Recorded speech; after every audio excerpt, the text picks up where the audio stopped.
И вот только что поступило сообщение о том, что экс-президента Алмазбека Атамбаева силовики вывезли из его дома в селе Койташ и увезли в неизвестном направлении.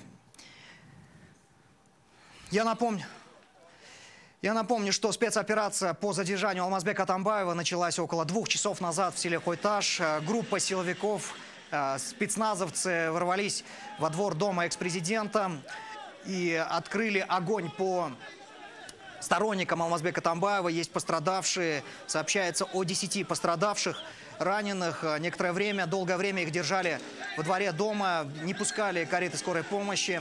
Потом некоторых из них вывели со двора, отвезли ли их в больницу, пока неизвестно. Дорога, ведущая в село Койташ, закрыта. На месте скопилось большое количество сторонников Алмазбека Атамбаева. Есть сообщение, что из ближайших сел и регионов страны люди собираются приехать в Бишкек, в частности в село Койташ, чтобы выразить свой протест. Сейчас мы видим, что люди на месте готовы на отчаянные действия. Они сооружают баррикады и пилят деревья, чтобы закрыть проезд, движение по этой трассе.